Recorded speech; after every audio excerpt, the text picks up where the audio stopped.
Halo, perkenalkan nama saya Citra Fandi Febriana Situmeang dengan NIM 2511011134. Pada kesempatan kali ini, saya akan menjelaskan dan membahas mengenai uji chi-square beserta contoh penggunaannya.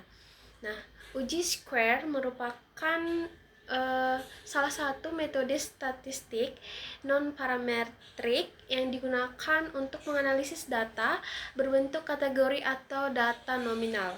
Artinya, data yang dianalisis bukan berupa angka rata-rata seperti nilai matematika atau tinggi badan, tetapi data dalam bentuk kategori atau kelompok. Misalnya, jenis kelamin, tingkat kepuasan, pilihan jurusan, metode belajar, dan lain sebagainya.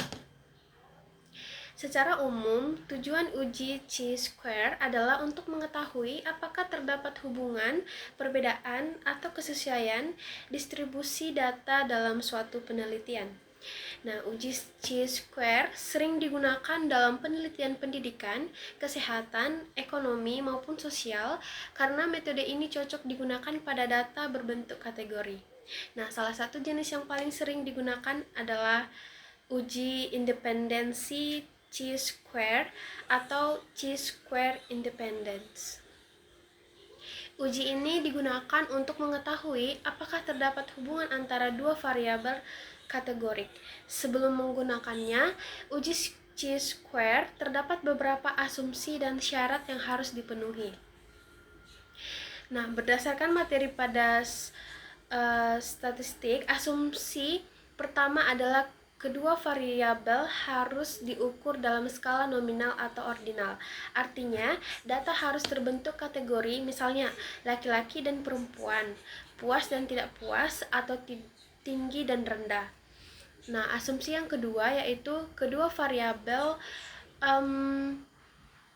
terdiri dari beberapa kelompok atau kategori. Selain itu, ada beberapa syarat lain dalam penggunaan uji chi-square. Yang pertama, tidak boleh ada sel yang memiliki frekuensi kenyataan atau FO sama dengan 0. Artinya, setiap kategori harus memiliki data atau responden. Yang kemudian, jika tabel kontingensinya terbentuk 2x2, maka tidak boleh ada frekuensi harapan atau FH yang kurang dari 5. Sedangkan jika tabel kontingensinya lebih dari 2 kali 2, maka jumlah sel yang memiliki frekuensi harapan kurang dari 5 tidak boleh lebih dari 20%. Syarat-syarat tersebut penting agar hasil pengujian chi-square menjadi valid dan dapat dipercaya. Nah, selanjutnya saya akan menjelaskan contoh penggunaan uji square.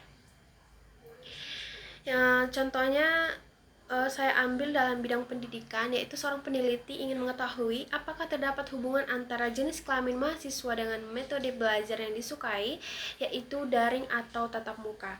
Nah, penelitian kemudian mengumpulkan data dari sejumlah mahasiswa.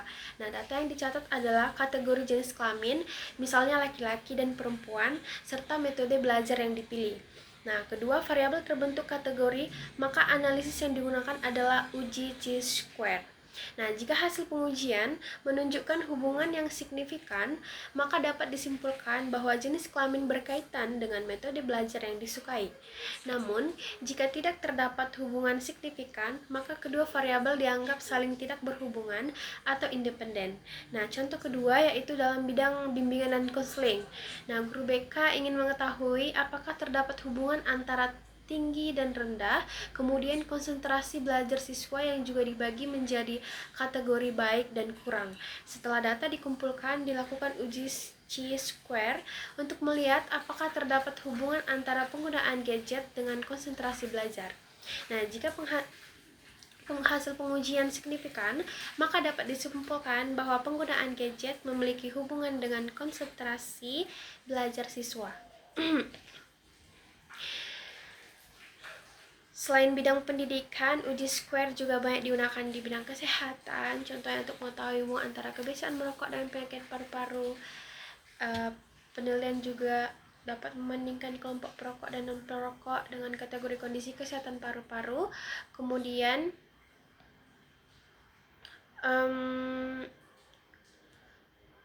sebagai kesimpulan, uji chi-square merupakan metode statistik non-parametrik yang digunakan untuk menganalisis data kategori.